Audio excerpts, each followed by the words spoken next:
नमस्कार साथियों, स्वागत है आप सभी का आपकी अपनी पाठशाला पर। मैं हूं अंकित अवस्थी। जैसा कि आप सभी को ज्ञात है कि हम इंडिया के बारे में पढ़ रहे थे, पढ़ने में व्यवधान आ रहे थे क्योंकि इंडिया के बारे में जानकारी शायद टेक्नोलॉजी को पसंद नहीं आ रही थी। अक्सर कभी कभार इस तरह का ट्रिप जो है वो हमारा एप्लीकेशन ले जाता है। एप्लीकेशन टीम से इस बारे में काफी बहस भी होती है, लेकिन वो आपके सामने करना ठीक नहीं होता। अदरवाइज वो कभी कभार जब ट्रिप लेता है तो मूड हमारा भी एक तरह से खत्म हो जाता है। कल भी इसी तरह से हुआ। आपकी क्लास में मैं विद्यमान था, प्रेजेंट था, लेकिन आपकी क्लास नहीं कर पाया। उसका मुझे खेद है और उसका खुद से मैंने करेक्शन ये लिया है कि मैं मंडे टू फ्राइडे आप लोगों की क्लासेस लिया करता हूं, लेकिन इस बार मैं सैटरडे संडे को भी आपकी क्लासेस लूंगा ताकि आप लोगों का जो भी कुछ छूटा है वो मैं अंदर से इतना मेरी प्लानिंग का हिस्सा होता है और वो रिदम टूटता है। आप एज एन स्टूडेंट पता नहीं कितना नुकसान आपको साइकोलॉजिकली होता होगा, लेकिन मेरा मूड ऑफ इतना हो जाता है कि फिर मैं प्रॉपर तरीके से ना तो बाकी काम कर पाता हूं, मतलब सोने में भी आनंद नहीं आ रहा होता है ना। तो खैर कुछ नहीं, अल्टीमेटली आपके साथ आज उपस्थित हो चुके हैं और मतलब एक होता है ना, आपके प्रयास इतने काबिल हो कि आपको अपने ऊपर ये कहते हुए गर्व हो कि मैंने कोशिश की थी। तो कोशिश मैंने कल भी की थी। अक्सर बीच में जो हमारे पुराने विद्यार्थियों ने पता भी होगा, हम अक्सर क्लासेस नहीं स्किप करते जब तक कोई अनटिल अनलेस ऐसा कुछ ना हो जाए कि वो हमारे हाथ में नहीं है। ठीक है, अब हमारे हाथ में क्या है?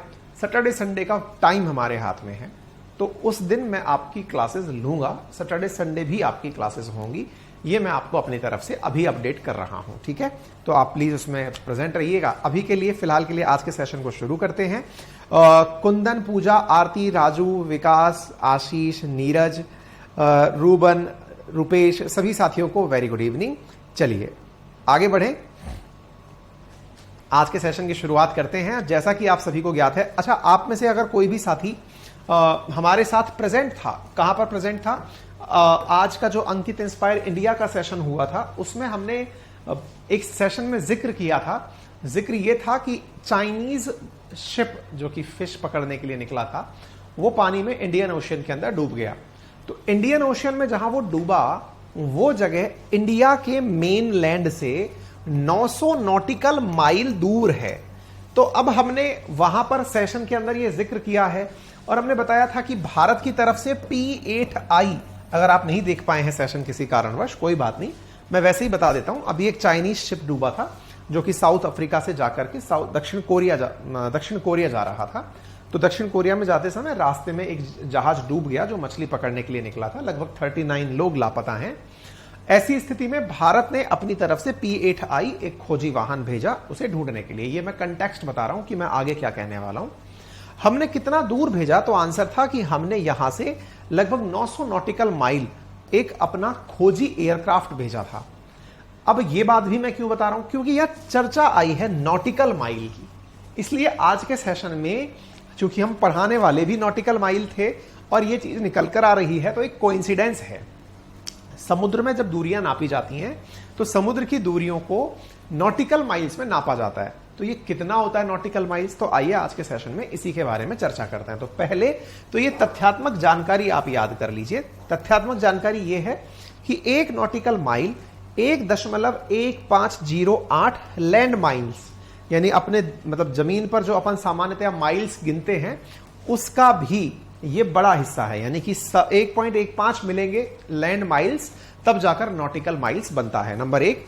और किलोमीटर्स में जिन्हें आप जानते हैं 1.85 किलोमीटर। तो एक प्रकार से यह समझिए कि हम यदि ये बोल रहे हैं कि यहां से 900 नॉटिकल माइल दूर था, तो एक प्रकार से 1.85 मल्टीप्लाइड बाई 900, तब जाकर जो नंबर निकल कर आएगा, इतना दूर पानी में वो जहाज डूबा था। ठीक है, तो ये एक प्रकार से हमारे लिए बहुत अच्छा हुआ कि आप इस बात को समझ पाए। थोड़ा मतलब लमसम अगर हम ये बात कर सकते हैं कि जितना भी दूरी है अब आप उसको दिमाग के अंदर बिठा पाएंगे। अब एक बात बड़ी बनती है, सर पानी के अंदर, यानी कि ये इंडिया है और इंडिया के नीचे वाले पानी को नाम दिया गया है इंडियन ओशियन। इंडियन ओशियन, तो एक बहुत ही लेमैन सवाल बनता है। मतलब एक आम बोलचाल की भाषा में अगर कहा जाए तो दिमाग में बचपन में ये सवाल आता था कि क्या ये पूरा पानी हमारा है, क्योंकि नाम इसका इंडियन ओशियन है। बोले ऐसा क्यों सोचते हो? बोले हम इसलिए सोचते हैं क्योंकि जब इंडिया नाम होने से ये देश हमारा है, तो इंडियन ओशन होने से क्या ये हमारा समुद्र है? ये सवाल तो लाजमी है और ये सवाल बनना भी चाहिए। लेकिन हम इस तरह की सोच रख सकते थे क्योंकि इंडिया के अंदर जो इनलैंड वाटर बॉडीज हैं, इंडिया के अंदर जितने भी डैम्स हैं या लेक्स हैं, वो तो हमारी ही हैं। तो क्यों ना इस इंडियन ओशन को हम अपना मान लें। लेकिन हम अपना मानते उससे पहले हमें कुछ और चीजें दिखाई दी। क्या दिखाई दी कि इंडियन ओशन में केवल इंडिया ही थोड़ी है, इंडियन ओशन में श्रीलंका भी है, इंडियन ओशन में एक तरफ ऑस्ट्रेलिया भी अटका हुआ है, इंडियन ओशन में एक तरफ अफ्रीका के भी बहुत सारे देश अटके हुए हैं, इंडियन ओशन में गल्फ कंट्रीज भी अटकी हुई हैं, आसियान कंट्रीज भी अटकी हुई हैं, इंडोनेशिया, मलेशिया, ये सब अटके हुए हैं। इसका मतलब यह हुआ कि इंडियन ओशन में तो बहुत सारे देश ऐसे हैं जिनका पानी साझा होता है। बड़ी समस्या बन गई यार, नाम इंडियन ओशन है और पानी इतने सारे लोगों के साथ टच हो रहा है, तो फिर समुंदर है किसका, यानी इंडियन ओशन को हम किसका माने, यह सवाल बहुत बड़ा बनता है। और जब हम इंडियन ओशन को किसका माने, अगर यह सवाल बड़ा बनता है तो इसका जवाब खोजना भी हमारी जिम्मेदारी है कि भाई ये पानी तो हमने देख लिया। अच्छा, आप में से बहुत सारे लोग अपने घर में एक कॉमन प्रैक्टिस करते होंगे, ऐसा मैं मानता हूं क्योंकि इंडियंस की नेचर है ये। आप में से मैं भी एक हूं और मैं भी ऐसे ही करता हूं, यूं समझ लीजिए। हमारे घर के आगे की सड़क हम अपनी मानते हैं। आप में से भी बहुत से लोगों ने इस तरह का व्यवहार अक्सर नोटिस किया होगा। आपके घर के आगे जो सड़क बनी हुई है, आप समझते हैं कि यह आपका बर्थ राइट है, जन्मसिद्ध अधिकार है कि आपकी गाड़ियां आपकी साइड खड़ी होंगी, किसी और की गाड़ियां आपके बाहर खड़ी नहीं हो सकती। ये आपने अपने मन में ये धारणा बिठा ली है और अक्सर ऐसा देखने को मिलता है जब आप किसी कॉलोनी में जाते हैं, लोगों की गाड़ियां अपने अपने घरों के आगे खड़ी होती हैं। वास्तविकता में साथियों आंसर ये है कि आपने सड़क नहीं खरीदी है, आपने घर खरीदा है। सर, घर के साथ तो सड़क फ्री आती है? जी नहीं, आपके लिए सरकार ने रोड टैक्स लिया है, जमीन आपके नाम नहीं की है। कल को तो आप वहां पर निर्माण कार्य करके भी कह सकते हैं कि यह जगह तो मेरी है। इसी प्रकार से हमारे मन में जब घर के आगे की सड़क हमारी अपनी लगती है, ऐसे ही हमारे देश के आगे का पानी हमारा ना लगे, यह कैसे हो सकता है? यह अपने आप में बड़ा ट्रबलसम विषय है। टेक्निकली यह पूरा क्षेत्र हमारा होना चाहिए, जहां जहां तक जाए वहां वहां तक हमारा होना चाहिए। चलिए, भारत तो फिर भी सॉफ्ट पावर है। सॉफ्ट पावर का अर्थ हुआ कि हम लोगों से व्यवहार कुशल हैं। हम लोगों को उनके दुख दर्द के आधार पर कि चलो भाई, गलती से हमने कह दिया कि हाँ भाई श्रीलंका, अब तुम्हारे आसपास का पानी भी हमारा हुआ, या फिर हमने बांग्लादेश से कह दिया बांग्लादेश, अब तुम्हारे आगे का पानी भी हमारा हुआ। यह हम कह सकते हैं, लेकिन हम सॉफ्ट पावर हैं। सॉफ्ट पावर मतलब हम सेना के दम पे नहीं, हम व्यवहार के दम पर लोगों से बातें करते हैं। लेकिन जो हार्ड पावर कंट्रीज हैं जैसे कि अमेरिका, अगर वो चाह ले तो ऐसे तो जहां जहां उसका समुद्र है, एक तरफ पैसिफिक ओशन और एक तरफ अटलांटिक ओशन, दोनों तरफ उसके आगे की जो जमीन है वो अपने हिसाब से डिसाइड कर ले। और तो और दुनिया के इतने सारे देश हैं, हालांकि कुछ ही देश लैंडलॉक हैं जिनके पास समुद्र नहीं है।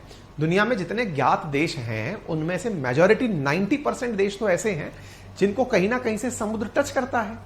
ऐसी स्थिति में हर देश अगर ये क्लेम करने लग गया मेरा समुद्र मेरा है, तो बड़ा मामला फैल जाएगा।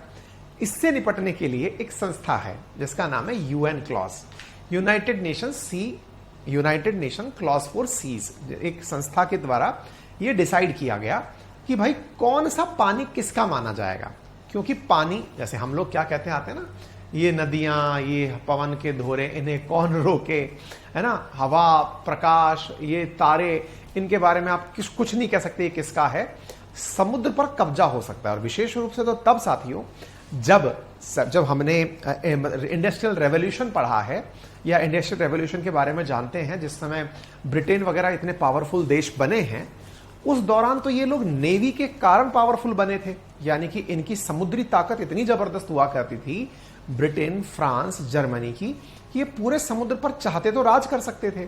और आज भी आप देखते हैं कि समुद्र के अंदर बहुत सारी की पोजीशंस ऐसी हैं जिन पर ब्रिटिशर्स का या फ्रांसीसियों का या यूरोपियन या अमेरिकन का कब्जा है। तो इसका मतलब यह निकल कर आया कि कहीं ना कहीं समुद्र पर कब्जा करने के बारे में सोचा तो होगा।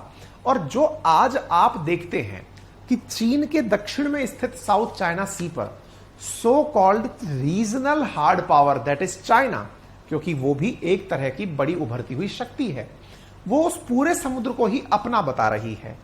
हालांकि इसमें कहीं ना कहीं तो लिमिटेशन लगना जरूरी था। साथियों, इस प्रकार से अंतरराष्ट्रीय स्तर पर यह डिसाइड किया गया कि जितना भी पानी हमें आसपास दिखाई पड़ता है, उस पानी को हम एक साथ दुनिया के देशों के लिए एक ही प्रकार के नियम से गवर्न करेंगे और इसी नियम के तहत दुनिया के समुद्रों को उस देश के आगे के हिस्से में बांट दिया गया। कैसे, आइए आगे देखते हैं। तो साथियों, कुछ इस प्रकार से बांट दिया गया। कैसे? भारत का नक्शा आपने देखा। भारत के नक्शे से, अच्छा एक चीज और मैं आपको बताता हूं। समटाइम्स क्या होता है, हम जब मैप को देखते हैं तो मैप में ना कहीं आपको इस तरह से ये इस तरह की संरचनाएं दिखाई दे रही हैं। ये जितने भी मैप होते हैं, these are not on right scale, है ना। एग्जैक्ट मैप तो जब सरकार जारी करती है वही होता है। ये सब तो नक्शे हैं, मतलब लोगों ने अपनी तरफ से बना लिया समझने के हिसाब से। ऐसी स्थिति में जब हम इन मैप्स को ध्यान से देखते हैं तो कई बार ऐसा भी होता है, जैसे इंडिया में देखें तो चिल्का लेक थोड़ा अंदर की तरफ घुस के है, या कई जगह पर एस्चुरीज बनी हुई हैं, कई जगह इधर की तरफ ब्रैकिश वाटर है। ब्रैकिश वाटर का मतलब केरला के अंदर समुद्र का पानी थोड़ा अंदर की तरफ बढ़ा हुआ है, जहां पर वेमनाड जैसी लेक्स बनी हुई हैं। ऐसी स्थिति में यह बड़ा डिस्कशन करना मुश्किल होता है कि कौन से क्षेत्र को बॉर्डर माना जाए। तो यूएन क्लॉज के तहत यह डिसाइड किया गया कि जो भी देश हैं उनके बिल्कुल बाहर के जो आउटस्कर्ट्स बॉर्डर हैं, यानी जो एकदम बाहर का लाइन है, जैसे आप एक तरह से समझ लीजिए कि ये बेस लाइन है, यहां से आगे अब इनकी कोई लैंड फॉर्म नहीं है, लैंड नहीं है। उस बेस लाइन से डिसाइड किया गया डिस्टेंस को और उन्हें 3 भागों में बांट दिया गया। कौन से भाग थे वो तो बताएंगे ही, लेकिन आप डिस्टेंसेस याद कर लें क्योंकि परीक्षाओं में पूछी जाती हैं। बेस से, यानी कि बिल्कुल बेस लाइन से। बेस लाइन फिर से मैंने बता दिया ना, वो सारे उभार वगैरह को मिटा के एक सीधी लाइन सबसे बाहर खींच दो आप। जैसे मान लो मैंने ऐसे कह दिया कि हमारा बॉर्डर यूं यूं है, तो आप इसकी चिंता मत करिए, आप सीधी यूं लाइन खींच दो एकदम आउट, वहां से नाप लो। तो बेस लाइन से 12 नॉटिकल माइल तक ये क्षेत्र जो माना गया दुनिया का, इसे एक्सक्लूसिवली आपका क्षेत्र माना गया, जिसे नाम दिया गया टेरिटोरियल सी। अर्थात क्या हुआ?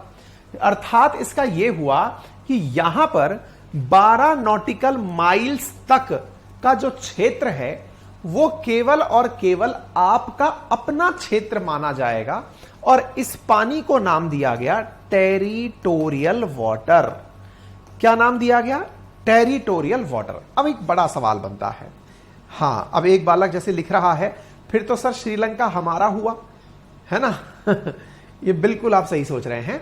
तो यह ऐसी स्थिति के अंदर ये जो आपने बात सोची, एक सेकेंड,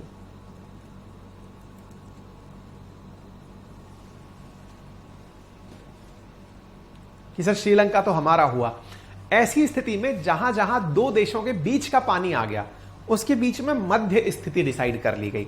दोनों के बीचों बीच, जैसे मान लीजिए श्रीलंका और इंडिया है, दोनों के बीच बॉर्डर रेखा डिसाइड करके कि आधा तुम्हारा आधा हमारा। 12 नॉटिकल माइल तो दूर श्रीलंका भी नहीं होगा हमसे, इवन बांग्लादेश तो हमारे साथ बॉर्डर लगा के बैठा हुआ है, फिर पानी कैसे डिसाइड करें? तो उनके जो जस्ट सामने वाला पानी है वो उनका डिसाइड किया गया, है ना। आइए, ऐसे 12 नॉटिकल माइल तक का पानी टेरिटोरियल वाटर हुआ। इसके बाद बेस लाइन से 24 नॉटिकल माइल्स तक का पानी संलग्न क्षेत्र, संलग्न सागर को कंटीजियस सी।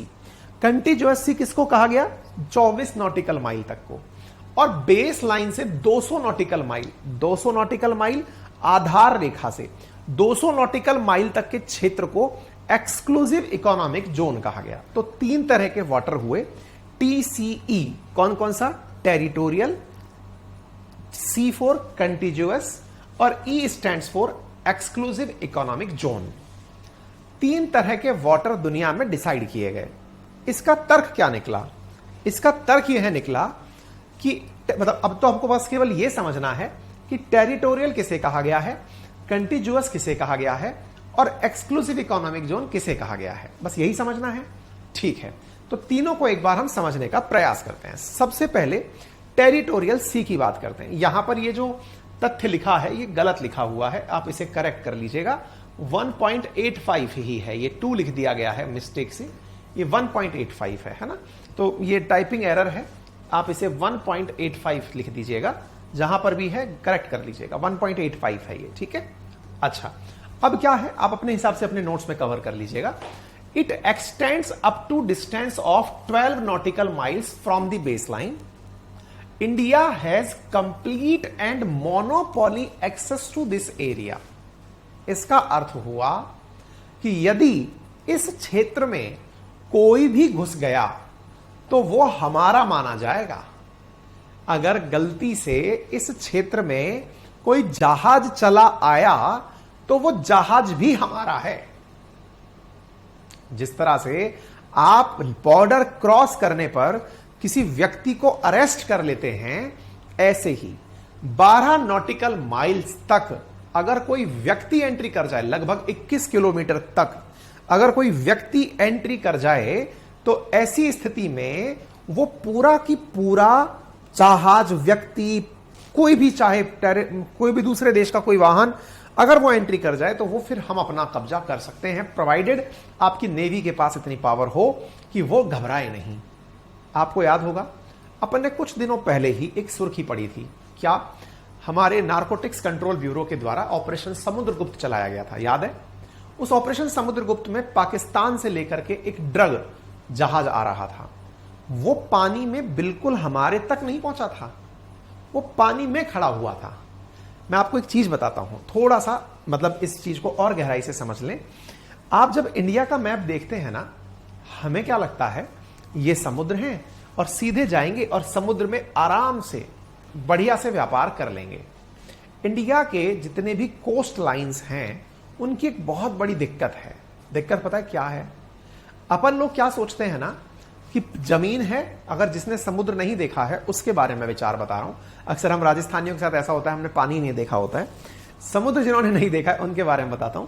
हमें ऐसा लगता है कि लैंड के बाद सीधा पानी है, गए और गप से नीचे घुस जाएंगे, यानी पानी में डूब जाएंगे। लेकिन फिल्मों ने हमें एक अवेयरनेस दी, और अवेयरनेस क्या दी कि नहीं, यहां तो बहुत पानी की गहराई तक भी चलकर जा सकते हैं, यानी कि वॉक करके अंदर तक जा सकते हैं। कोस्ट अंदर तक होता है। यही हमारी मुसीबत है। हमारे पास सी बीचेस हैं, लेकिन मुसीबत यह है कि सी बीचेस होने के कारण जो पानी के जहाज सामान लेकर कोस्ट तक आना चाहते हैं, वो इन बीचेस के कारण जमीन तक नहीं आ पाते। मतलब ये बात आपको थोड़ी सी समझनी चाहिए। मतलब ये साथियों, हमारे बीचेस घूमने के लिए, टूरिज्म के लिए अच्छे हैं, लेकिन ये इकोनॉमी के लिए अच्छे नहीं हैं, या यूं कहिए ट्रांसपोर्टेशन के लिए अच्छे नहीं हैं। बोले क्यों सर? मुसीबत क्या है, जो पानी के जहाज आप देखते हैं वो जितने बड़े आपको दिखाई देते हैं, वो अपने अंदर, यानी ऊपर आपको इतना ऊंचा दिखाई दे रहा है, वो पानी के अंदर भी उतना ही गहरा होता है। अगर मैं आपसे कहूं कि एक शिप की कल्पना करिए, तो अगर मैंने एक शिप आपको बनाया कि एक शिप है, तो ये शिप आपको पानी पर यूं तैरता हुआ दिखाई देता है। बचपन में जब हम कागज की कश्ती पानी पर तैराते थे तो हमें लगता कश्ती ऊपर ही तैरती है बस। लेकिन जहाज के केस में ऐसा नहीं होता है। जहाज के केस में इस कश्ती का बहुत बड़ा हिस्सा पानी के अंदर डूब के चलता है, बहुत बड़ा हिस्सा। और तो और उस हिस्से में भी पानी भर के रखते हैं ताकि जहाज को बैलेंस मिलता रहे।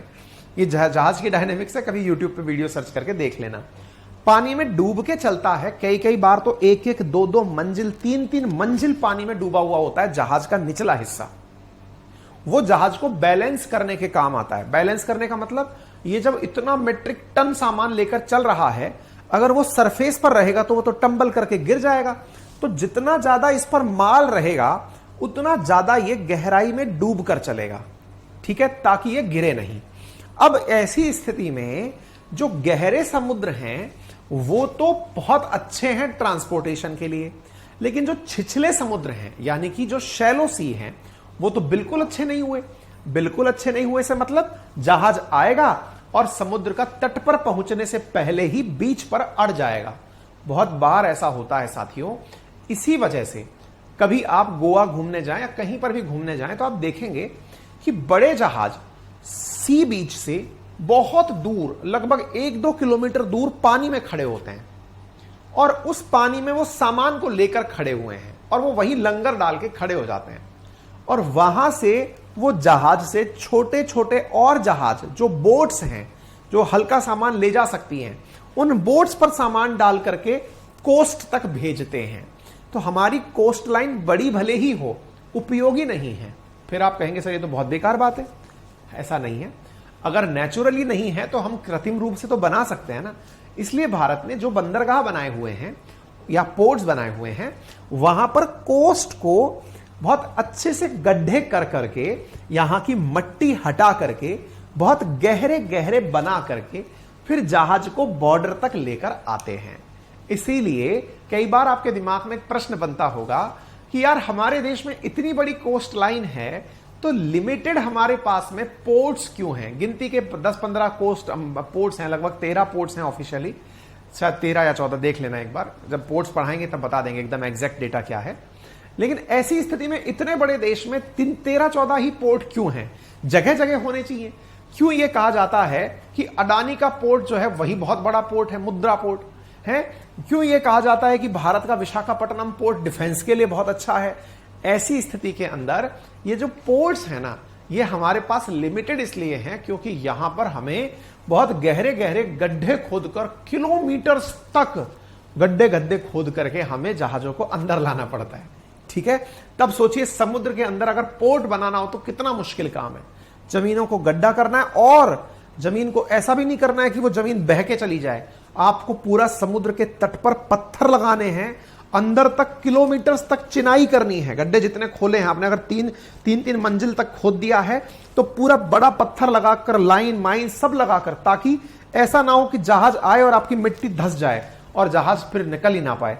ऐसी स्थिति में पोर्ट निर्माण अपने आप में एक बड़ा टास्क होता है। हालांकि अगर आपको ये पहली बार पता चला है तो आप कमेंट बॉक्स में थम्स अप करके बता सकते हैं कि हाँ ये बड़ा क्यूरियोसिटी वाला पार्ट था, पता पहली बार चला है। ठीक है, अच्छा, अब अगर आपको ये बात समझ में आई तो फिर से रिलेट करते हैं चीजों से। कैसे? ये 12 नॉटिकल माइल की जो मैंने आपको जगह बताई ना, इस जगह में ऐसे ही पाकिस्तानी शिप आकर पानी में कहीं खड़ा हो गया था। उसे क्या लगा? उसे लगा इंडिया वालों को पता नहीं चलेगा, हमारी नेवी को, हमारी कोस्ट गार्ड्स हैं उनको पता नहीं चलेगा, इतने तरह के जहाज खड़े हुए हैं, हमारा भी एक जहाज लंगर डाल के खड़ा हो जाएगा। और ऐसा ही होता है असल में, जितने भी ड्रग्स या इलीगल काम होते हैं। जैसे मुंबई पर जब हमला करने के लिए आतंकी आए थे तो वो सी बीच से आए थे, पोर्ट से नहीं आए थे, बीच के माध्यम से आ गए। हम लोग सोचते ही नहीं कि जहाज वहां से आएगा, तो वो हल्की सी बोट पर बैठकर चले आए तो वो तो बीच तक आ जाती है। समझ में आ रहा है? ऐसी स्थिति में हमने पानी में खड़े जहाज को जब्त किया था जो भारत के टेरिटोरियल जोन में एंट्री कर चुका था। उम्मीद है अब आपको टेरिटोरियल वाटर प्रॉपर तरीके से क्लियर हो गया होगा। एक ही डाउट बचता है और वो ये है कि श्रीलंका हुआ, बांग्लादेश हुआ, इनके केस में हम कैसे डिसाइड करते हैं कि टेरिटोरियल वाटर कहां का है? तो दोनों देशों के बीच में यूएन क्लॉज के हिसाब से एक दोनों के बीच का माध्य निकाल लिया जाता है कि तुम्हारे और इनके बीच में ये जगह जो है ये माध्य कहलाएगा। ठीक है, अच्छा आगे बढ़ते हैं। ऐसी स्थिति में जब हम थोड़ा और आगे चलते हैं तो फिर हमको जगह मिलती है 24 नॉटिकल माइल की। अब ये क्या कहानी है? इधर आइए। कंटिजुअस जोन कहा गया, क्या है? इस क्षेत्र में भारत को सीमा शुल्क की वसूली का वित्तीय अधिकार प्राप्त है। इसका मतलब क्या हुआ? अब देखो, 12 नॉटिकल माइल तक तो कोई घुस गया तो मारा जाएगा। अच्छा, यानी कि वो अब हमारा हो गया, हमसे परमिशन लेकर ही अंदर आ सकता है। मतलब यह हुआ कि 12 नॉटिकल माइल तक भी इंडिया ही है। ये पूरा क्षेत्र इंडिया जो आप लैंड पर देख रहे हो ये इंडिया नहीं है, आगे 12 नॉटिकल माइल तक भी इंडिया ही इंडिया है। उम्मीद है आप लोगों को यह बात समझ में आ रही हो। यानी हमारा क्षेत्रफल देख करके हम भौगोलिक रूप से भले ही कहते हो हम इतने लाख किलोमीटर स्क्वायर में फैले हुए हैं, लेकिन हम समुद्र में भी गहरे तक फैले हुए हैं। यह हमारा एडेड एडवांटेज है। हमारे पास में ऐसी जगह है जो कि आगे तक बढ़ रही है। ठीक है ना? रानी सिंह पूछ रही हैं कि सर क्लास नोट्स कब तक मिलेगा? बेटा नोट्स तो आपको तुरंत हर बैच के तुरंत क्लास के तुरंत बाद ही दिया जाता है। आप उसका प्रिंट निकाल सकते हैं, डाउनलोड कर सकते हैं। ठीक है, नंबर 1। दूसरा, अगर आप हैंड रिटन नोट्स चाहते हैं तो हैंड रिटन नोट्स लिखाई जा रहे हैं, वो आपको इस कोर्स में या इस फीस में शामिल नहीं है, वो मेरे प्रॉमिस में भी शामिल नहीं है। आप उस चीज के लिए मुझे मतलब वो भी नहीं कर सकते हैं। वो बन जाएंगे, आप लोग जहां मंगाना चाहेंगे वो आपके पास डिलीवर हो जाएंगे। प्रिंट की कॉस्ट पर, जितने में जेरोक्स निकलता है उतने में मैं बनाकर आप तक भेज दूंगा। ठीक है। यदि आपको लगता है कि नहीं सर हमको आप उसकी वो भेज दीजिएगा, वो भी हम कर देंगे ना, सॉफ्ट कॉपी भी भेज देंगे, ठीक है। चलिए,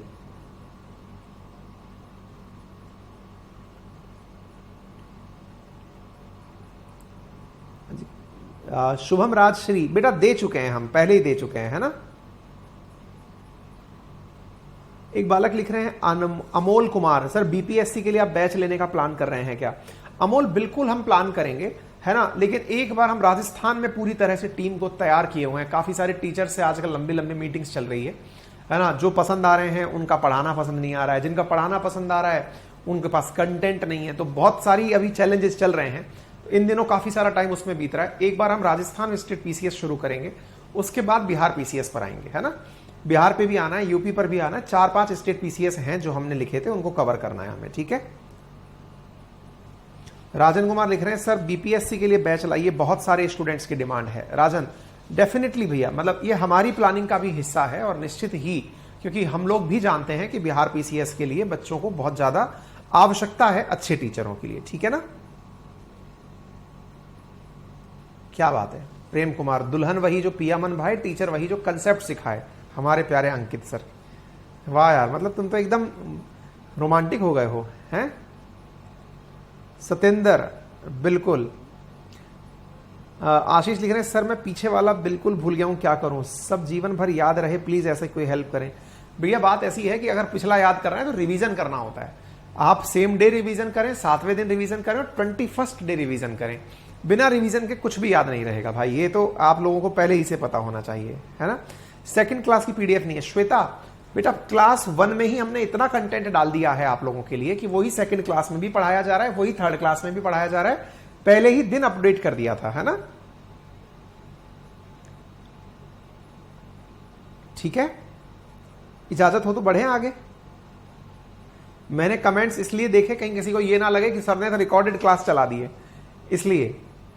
अंडमान निकोबार का कैसे होगा आकाश, बिल्कुल इसी तर्ज पे अंडमान निकोबार का भी है, उसी के चारों तरफ नॉटिकल माइल्स के हिसाब से।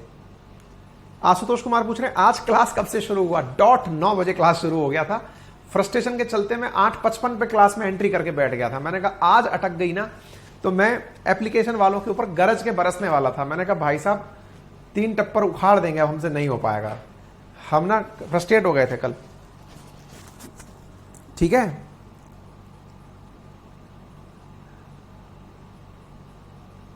देव ठीक है बेटा, मैंने वैसे कल उनको बोल दिया था, लेकिन एक बार के लिए फिर से बोल देता हूं, है ना। 1 सेकेंड।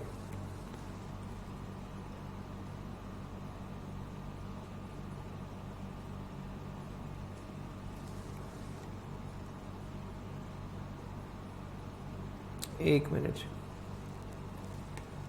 क्योंकि बोला था उनको। आज और देख लेता हूं।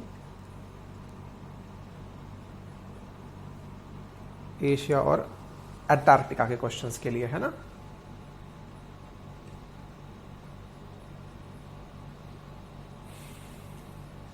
नित्या सर आरएएस की फीस इतनी कम फीस होगी कि जिस दिन तुम आरएएस बन जाओगी उस दिन तुम सोचोगे कि सर ने बहुत कम में मुझे आरएएस बना दिया, अब सर को चल के और पैसा देना चाहिए, इतनी कम होगी, ठीक है।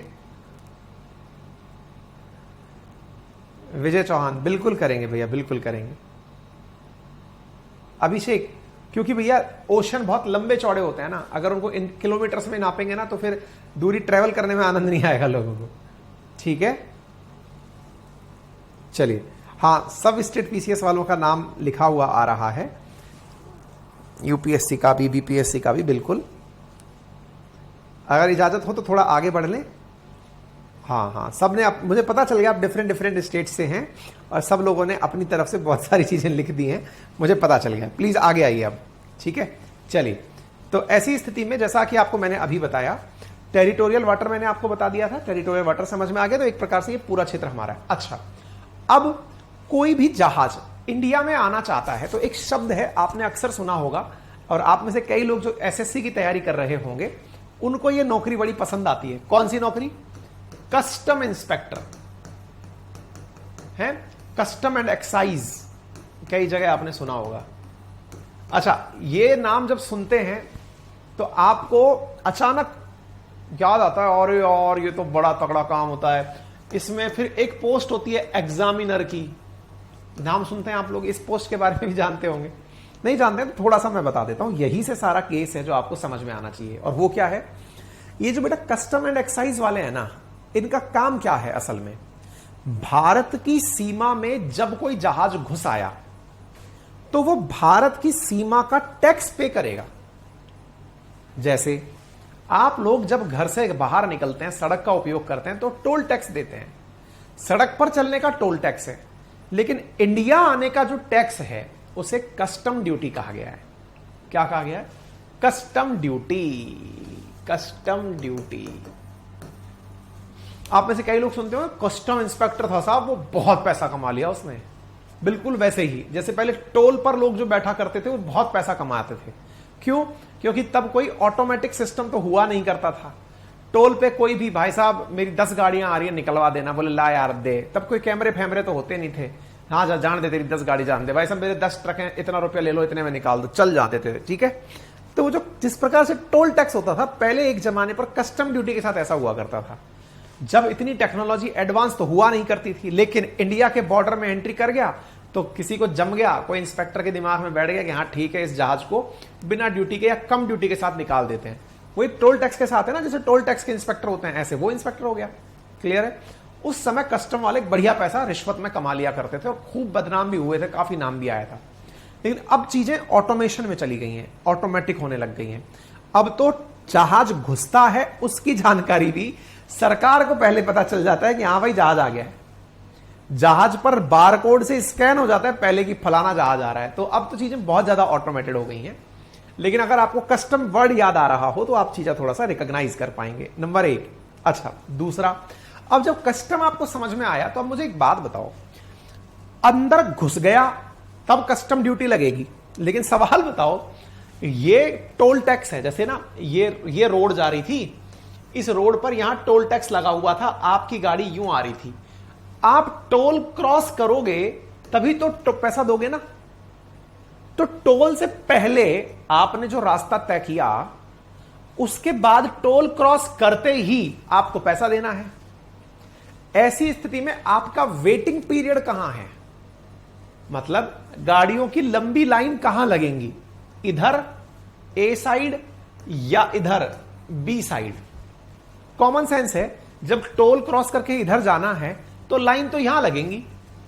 वेटिंग एरिया है ना, ये आपका नंबर आएगा उसका वेटिंग है। यानी इंडिया की टेरिटरी में घुसने से पहले हमारा ये वाला जो क्षेत्र है, ये वाला टेरिटोरियल वाटर था, ये कंटिन्यूअस जो जोन है हमारा, इस क्षेत्र में हम सीमा शुल्क कि हां भाई अगर चाहते हो, ध्यान से सुनिएगा, अगर चाहते हो इंडिया की टेरिटरी में एंट्री करना, जाओ आराम से, हमारा कोई क्षेत्र अधिकार नहीं है इस पे, लेकिन चाहते हो तो यहां से भी टैक्स जमा करा सकते हो। आ गए हो तुम हमारे क्षेत्र में। आप पूछेंगे तो क्या पानी में तैरते हुए होते हैं क्या सर सारे सिस्टम? तैरते हुए नहीं होते, लेकिन एक बार इधर घुस गए तब तो देना ही देना है। ये वो एरिया है जिस समय आप सोच रहे हैं कि इंडिया जाऊं कि नहीं जाऊं। ऐसा भी होता है क्या, इंडिया जाऊं कि नहीं जाऊं? हां, हो सकता है। क्यों? अरे भाई, जहाज को ऐसा लगता है कि मुझे इंडिया के पानी में जाना ही नहीं है, मैं श्रीलंका के पानी में खड़ा होकर के दूसरे जहाज में पानी सामान डाल करके चला जाऊंगा, बड़ा जहाज लेकर के क्यों जाऊं? क्योंकि टैक्स तो सामान के ऊपर लगता है, ज्यादा सामान होगा ज्यादा टैक्स देना पड़ेगा, तो वो हो सकता है सिंगापुर में रुक जाए। देखिए, ये बड़ी इंटरेस्टिंग चीजें हैं। आपको मैं हालांकि अलग दिशा में बहुत सारी जानकारियां दे रहा हूं। अब ये जानकारी ले लेंगे तो आपको बहुत सारा काम इसलिए बन जाएगा कि आपको दिमाग में ऑटोमेटिक समझ में आ जाएगा सिंगापुर कैसे बना, या फिर इस समय हम्बन टोटा को या कोलंबो को श्रीलंका के अंदर चीन कैसे विकसित कर रहा है। फिलहाल के लिए निकोबार को लेकर के भारत सरकार की योजना क्या है, वो सारी बातें इसी से जुड़ी हुई हैं। क्या होता है, जब आप पानी के अंदर एंट्री करते हो ना, तो एंट्री करते ही आप टैक्स के लिए लायबल हो जाते हो। टैक्स कितना देना है? अगर आपने हमारा वाटर यूज कर लिया तो जितना सामान आपके जहाज पर लदा हुआ है उस जहाज की वैल्यू के हिसाब से टैक्स देना है। ऐसे नहीं होता है कि सर मेरी तो गाड़ी अल्टो हो चाहे फॉर्च्यूनर हो, मेरे को तो टोल 60 रुपए ही देना है। लेकिन पानी में ऐसा नहीं है। अगर माल कम है कम टैक्स है, माल ज्यादा है ज्यादा टैक्स है। ऐसी स्थिति में बहुत बार क्या होता है कि बहुत सारे जहाज ऐसे होते हैं जिनको सारा माल इंडिया नहीं उतारना, कुछ माल उनको श्रीलंका उतारना है, कुछ उनको यमन उतारना है, कहीं ओमान उतारना है, इजिप्ट उतारना है, कहीं और जगह लेके जाना है। ऐसी स्थिति में वो पूरा जहाज लेकर इंडिया के कोस्ट पर आए, आकर के फिर वो हमको सामान दे और फिर चला जाए, हम तो पूरा टैक्स ले लेंगे उससे कि अब तो एक्सपोर्ट का टैक्स भी दे, इंपोर्ट का तो दे ही रहा है, एक्सपोर्ट का भी दे। इससे निपटने के लिए क्या होता है, इस क्षेत्र को बनाया गया वेटिंग एरिया। वेटिंग एरिया का मतलब आप इंडिया में नहीं आना चाहते, कोई बात नहीं, आप अपने जहाज को यहीं रोक लो। आप पूछेंगे सर पानी में जहाज रुक जाते हैं क्या? हाँ, लेकिन कई बार छोटे जहाज नहीं रुक पाते। जिनके पास एंकर बड़े हैं वो तो कहीं भी खड़े हो सकते हैं, लेकिन जो छोटे जहाज नहीं रुक पाते उनके साथ समस्या होती है। लेकिन जो जहाज यहां रुक गए वो छोटे जहाजों पर, जो इधर से आया होगा या कहीं और से आया होगा, उन पर अपना सामान लाद करके उसे टैक्स एरिया में भेज देते हैं कि जाओ भैया, ये कंटिन्यूअस जोन है। लेकिन अब ये काम इतना आसान थोड़ी है, एक जहाज से बड़ा सा सामान उतार करके दूसरे जहाज पर चढ़ाना। इसके लिए क्या होता है, इसके लिए पोर्ट ऑफ कॉल बनाए जाते हैं। अब ये टर्म भी थोड़ी सी ज्यादा है, पोर्ट ऑफ कॉल। अब ये क्या होता है, पोर्ट ऑफ कॉल क्या होता है, जैसे इंडिया के दक्षिण में श्रीलंका है, श्रीलंका का हम्बनटोटा जो सपना दिखाया गया है चीन के द्वारा, उसे वो पोर्ट ऑफ कॉल का सपना दिखाया गया। मतलब कि आपके यहां पर आकर दूसरे देश का जहाज खाली होगा, उस जहाज को खाली होने के लिए आपको सुविधाएं देनी है और उससे पैसे नहीं लेने हैं। ध्यान से सुनिएगा साथियों, जब हम दुनिया का मैप देखते हैं तो आपको ना ये मैप ऐसे समझना चाहिए, अंडमान सी से होकर के इधर की तरफ जब आप जाएंगे तो स्ट्रेट ऑफ मलक्का पड़ती है। स्ट्रेट ऑफ मलक्का पर सिंगापुर स्थित है। Singapore port of call city है, मतलब दुनिया का कोई भी जहाज अपना माल वहां उतार सकता है बहुत ही नॉमिनल कीमत पर। मतलब वो वहां पर उतारा सामान, टैक्स ही नहीं लग रहा, यूं समझिए 0% के आसपास टैक्स पर वो अपना माल वहां उतार सकता है। उससे सिंगापुर को क्या फायदा होता है? कुछ फायदा नहीं होता। वो तो केवल एक प्रकार का हाईवे पर बना हुआ मिडवे हो गया, खाना खाने के लिए ढाबा हो गया। लेकिन जब ढाबे पर लोग उतरेंगे तो उन लोगों को बहुत सारे सामानों की जरूरत पड़ेगी, घूमने के लिए धन दौलत की जरूरत पड़ेगी, व्यवस्थाओं की जरूरत पड़ेगी। ऐसी स्थिति में जब उन्हें जरूरत कई प्रकार की पड़ती हैं तो उनका लिए ऑप्शन क्या होता है कि वो एक शहर ऐसा चाहते हैं जहां पर वो घूम फिर के आ सके। जहाज कई कई दिनों से चले आ रहे होते हैं। आप सोचो, वो जो दक्षिण अफ्रीका से चला हुआ चीनी जहाज था वो 5 मई का चला हुआ था, 15 मई को जाके डूबा है। इतने दिनों से चले आ रहे जहाज हैं तो वो भी रेस्ट करना चाहते हैं। जब वो रेस्ट करना चाहते हैं तो क्या होता है ना, वो पोर्ट ऑफ कॉल पे अपना सामान उतार देते हैं। अपना रिफ्यूलिंग करना, घूम के आना, उनके लिए वो एक हाईवे पे मिडवे जैसा है। जैसे आपने आजकल देखा होगा बहुत सारे हाईवेज पर बहुत खूबसूरत खूबसूरत होटल्स बने होते हैं, वहीं पर ही मॉल बना हुआ है, बच्चों के लिए अम्यूजमेंट पार्क बना हुआ है। एग्जैक्टली सिंगापुर ऐसा ही है। जब आप जहाज से जा रहे हो तो रुक करके आपको तफरी मारने के लिए बढ़िया जगह दे दी। इसी कंसेप्ट को ध्यान में रख करके भारत निकोबार में, ये जो बिल्कुल यहां का एरिया है, यहां ग्रेट निकोबार डेवलपमेंट योजना ला रहा है, जिसमें भारत का प्रयास है जैसे सिंगापुर में माल बिना टैक्स के उतरता है, निकोबार में भी हम वैसा ही करेंगे। हम इंडिया के अंदर तो ये कह नहीं सकते कि हम अपना टैक्स छोड़ दें। कौन सा टैक्स? कस्टम ड्यूटी छोड़ दें, फिर तो हमें बहुत नुकसान हो जाएगा। लेकिन एक क्षेत्र डेवलपमेंट के लिए, जैसे सिंगापुर डेवलप हो गया, ऐसे अगर हम निकोबार को डेवलप करना चाहें तो हमारे लिए तो ये बहुत अच्छी चीज हो जाएगी। हम यहां पर जहाजों को रोकेंगे, दुनिया भर में कहीं भी जाना हो हमारे यहां पर अपना इन्वेस्टमेंट करो और वेट करो। आ गई बात समझ में? चीजें रिलेट कर पा रहे हो? तो ये कंटिन्यूअस जोन क्या हुआ? कंटिन्यूअस जोन वेटिंग एरिया हुआ। एक प्रकार से इसी कंटिन्यूअस जोन को सब लोग टारगेट करते हैं। दुनिया भर के देश इसी कंटिन्यूअस जोन की वजह से अपने अपने पोर्ट डेवलप करते हैं। तो कोलंबो पोर्ट हो श्रीलंका का, या हम्बनटोटा हो भारत का, निकोबार हो, दुनिया के जितने भी पोर्ट सिटी डेवलप होते हैं ना, उनके पीछे का सपना यही होता है कि एक दिन हमें ऐसा बनना है। कैसा? सिंगापुर जैसा। ठीक है, कारण यहां टैक्स लगता है। मैं ये दावे से कह सकता हूं कि इतना ज्यादा आज तक आप लोगों ने इस विषय पर चिंतन भी नहीं किया होगा। मैंने आज आपको समुद्री ज्ञान इतना दे दिया है। ये वो ज्ञान है जो पढ़ करके निकल जाते थे। अक्सर ये स्लाइड इतनी सी है, इसको बस रीडिंग दी और पढ़ा के निकाल सकता था। लेकिन ये ज्ञान इसलिए जरूरी है क्योंकि सारा विवाद ही यहीं फैला हुआ है, सारे झगड़े यहीं हो रहे हैं। झगड़े क्यों? साउथ चाइना सी के अंदर चीन ने पूरा एरिया अपना बता दिया कि इसमें घुस गए तो टैक्स देना पड़ेगा। जिनके पास दम है वो बेचारे बिना टैक्स दिए निकलते हैं, बाकी सबको टैक्स देना पड़ेगा। इससे अंदाजा लगाइए दुनिया में लड़ाई पानी की इसलिए हो रही है। ठीक है, वेटिंग एरिया समझ में आ गया। अब तीसरा, 200 नॉटिकल माइल मतलब लगभग 350 किलोमीटर बेस लाइन से लेकर के, ठीक है, इस एरिया को कहा जाता है एक्सक्लूसिव इकोनॉमिक जोन। इसका मतलब क्या होता है? इसका मतलब होता है कि आप इस क्षेत्र के अंदर, it extend up to 200 nautical mile.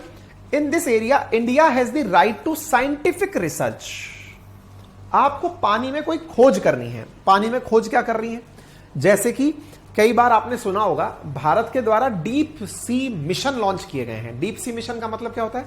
समुद्र की गहराइयों में जाकर के समुद्र के अंदर जो नॉड्यूल्स स्थित हैं उनकी जानकारी जुटाना, नॉड्यूल्स के माध्यम से मतलब समुद्र के गहराइयों में छुपे हुए जो खनिज हैं उनको निकालना, समुद्र के अंदर अध्ययन करना, समुद्र की टोपोग्राफी को समझना, ऐसी स्थिति में। ठीक है ना? अच्छा, हाँ जी, एक विद्यार्थी लिख रहे हैं सर HAS का बैच लॉन्च हो गया है। अमन लिख रहे हैं सर आज तो बहुत मजा आ गया।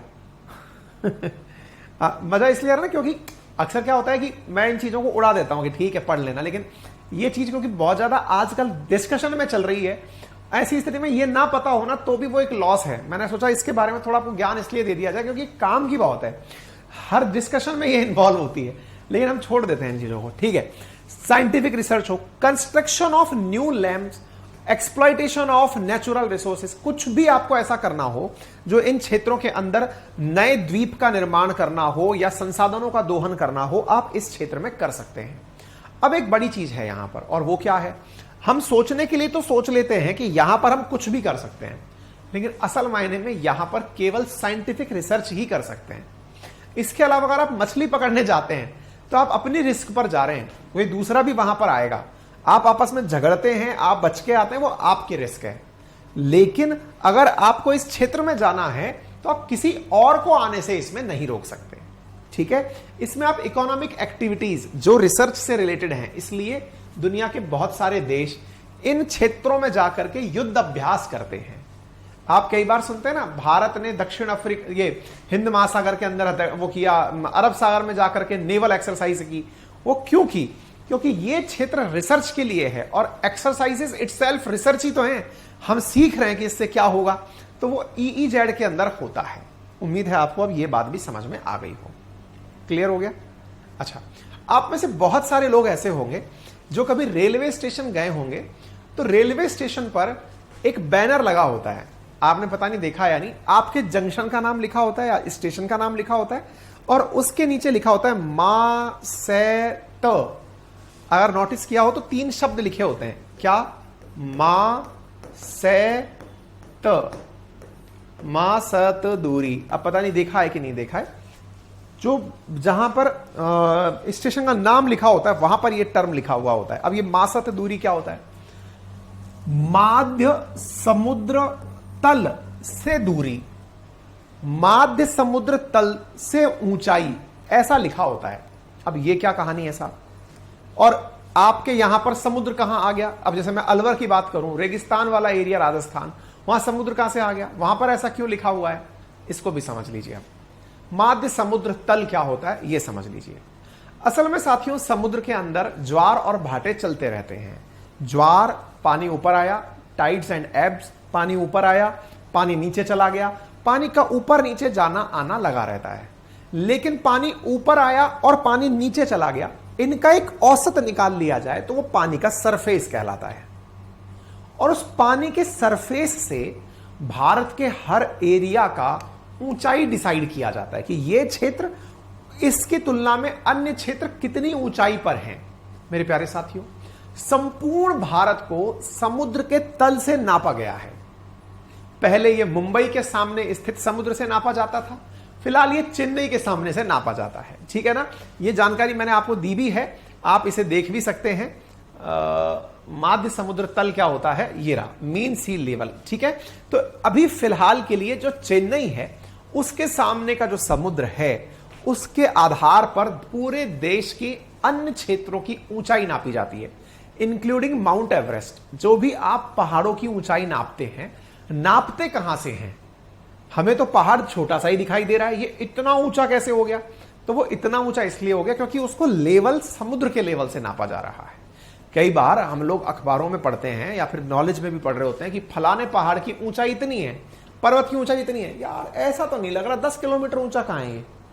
जब हिमालय भी अपन जाते हैं तो पहाड़ी इलाकों में जाते हैं तो हमें टॉप आराम से दिख रहा होता है, पहाड़ का टॉप ये रहा, पर्वत का टॉप दिख तो रहा है यार। ये इसको फिर ये क्यों कह रहे हैं इतना किलोमीटर, ये 10 किलोमीटर इतना होगा क्या, 5 किलोमीटर इतना होगा। 5 किलोमीटर में भाई साहब पहाड़ दिखे नहीं। अरे महाराज ऑलरेडी आप समुद्र तल से कई किलोमीटर तो गाड़ी चला के ऊपर आ गए हैं गोल गोल घूमते घूमते आप ऊपर तक चले आए हैं। ठीक है, तो ऐसी स्थिति में अच्छा एक विद्यार्थी लिखे केदारनाथ में भी ऐसा था।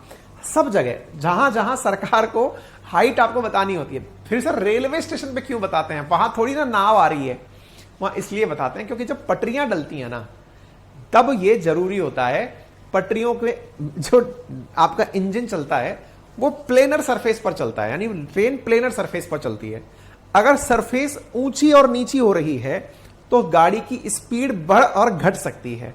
पटरियां अगर यूं जिगजैग होने लग गई तो ट्रेनों की हालत खराब हो जाएगी। इसलिए रेलवे स्टेशनों पर विशेष रूप से यह याद दिलाने के लिए कि इनसे ऊंचा नीचा ना हो जाए, धीरे धीरे एक पर्टिकुलर एंगल लेकर के ही पटरियां ऊंची की जाती हैं या नीची की जाती हैं। तो उसको ध्यान में रखने के लिए ये रेफरेंस दिया जाता है, क्योंकि रेल के लिए ब्रेक लगाना मजाक नहीं है। ढलान पर अगर रेल आ जाए तो ब्रेक लगेंगे ही नहीं, है ना, वो तो पूरा वजन ही उसको धक्का देके आगे ले जाएगा। इसीलिए उम्मीद है अब आप इस बात को भी प्रॉपर तरीके से समझ गए होंगे। क्लियर हो गया? यहां तक सारी जानकारी काफी इंटरेस्टिंग थी, समझ में आ गई होंगी। ठीक है, महाक्षेत्र क्या है ये मैंने बता दिया, ये क्षेत्र क्या होते हैं ये मैंने आपको बता दिया।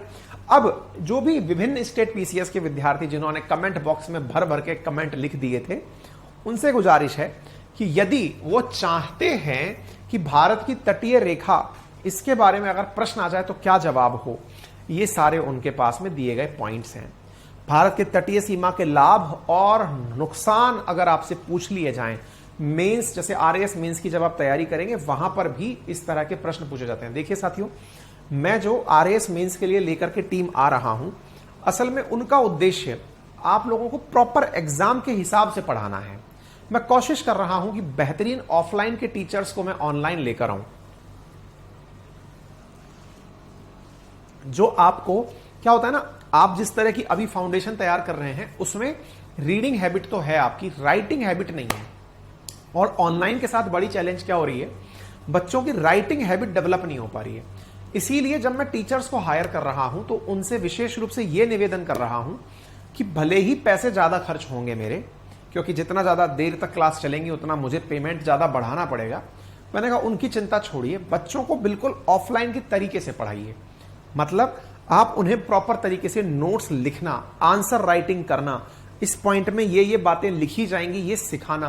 क्योंकि मेंस बिल्कुल अलग गेम होता है, प्रीलिम्स क्वालिफाइंग होता है, मेंस रिटन टेस्ट का होता है।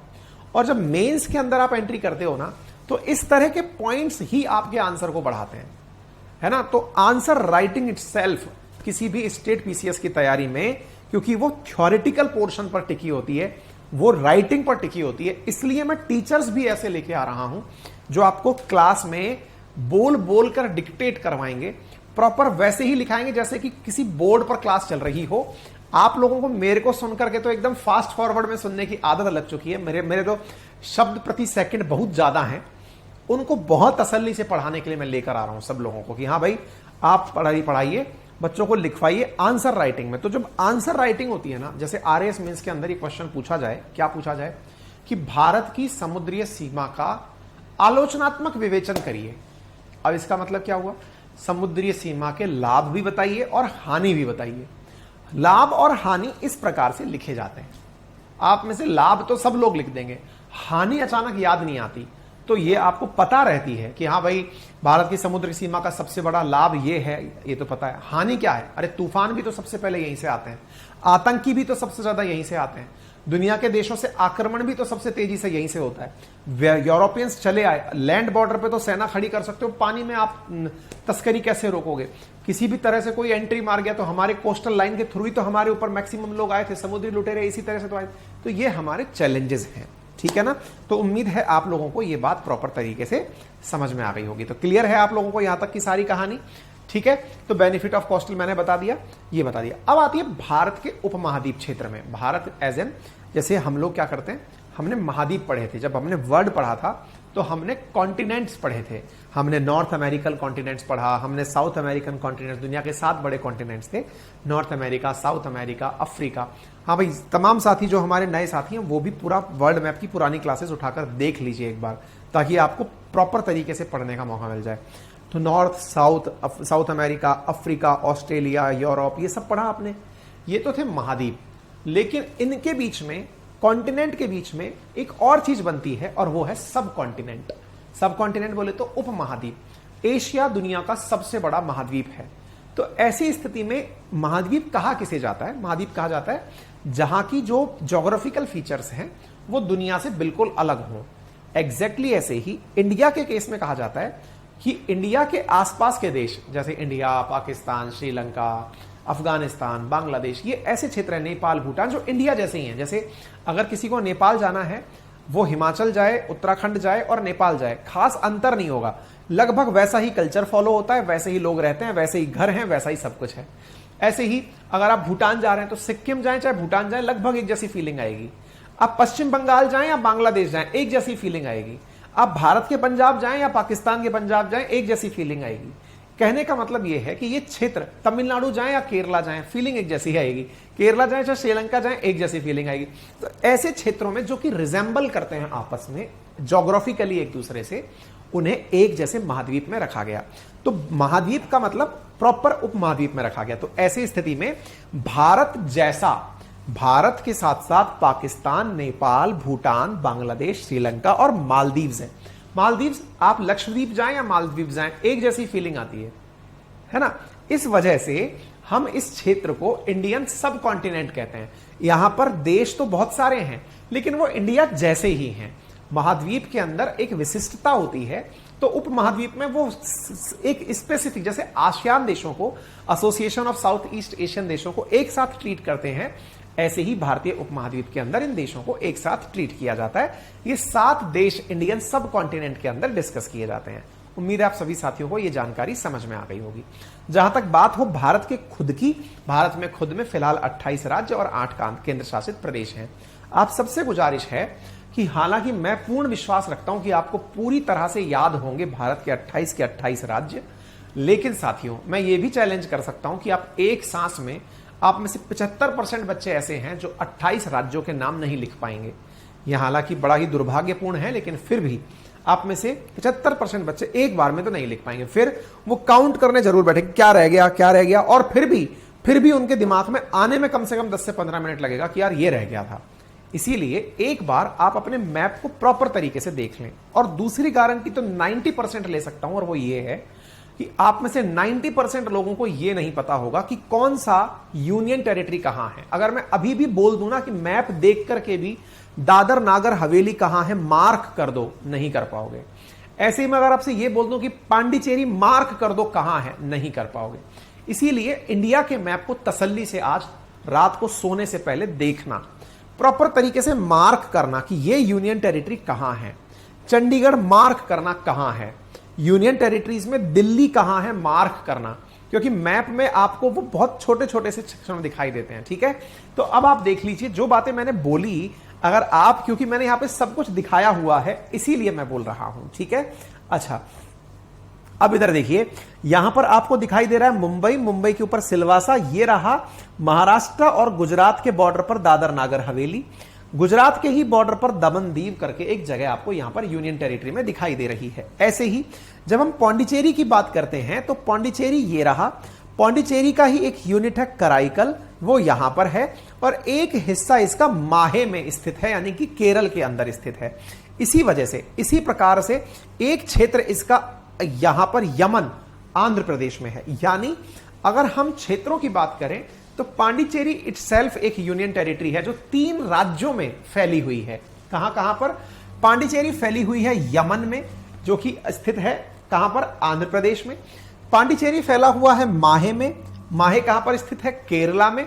और पांडिचेरी फैला हुआ है खुद तमिलनाडु के अंदर, और पांडिचेरी का एक स्थान और है कराईकल, वो भी तमिलनाडु के अंदर। यानी 3 राज्यों के अंदर पांडिचेरी स्थित है।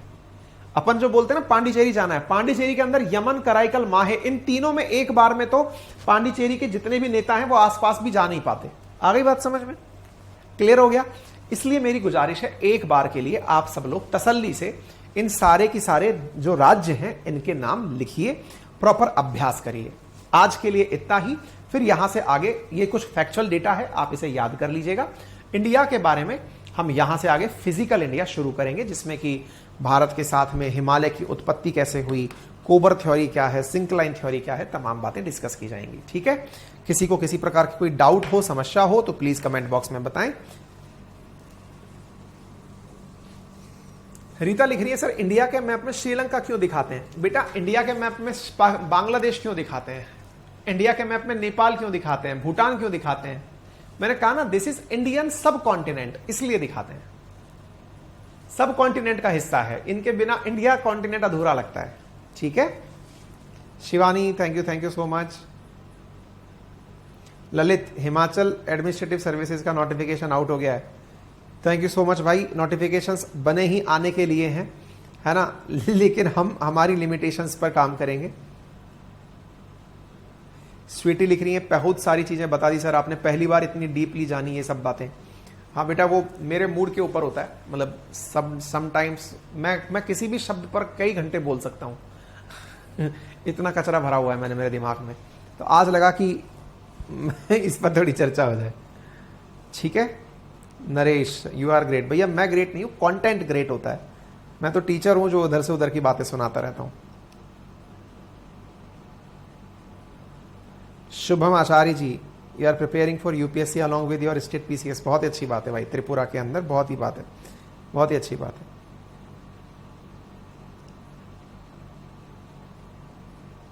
यूपीएससी का बैच कब लाएंगे? हर्ष पाटिल, भैया एक बार सारी चीजें ढंग से शुरू हो जाएं तब, क्योंकि देखिए मैं अकेला सब नहीं कर सकता, ये आप भी मैं तो मेरी क्लासेस चला ही रहा हूं, मुझे तो जरूरत भी नहीं है, मतलब मेरी तो क्लासेस चल गई।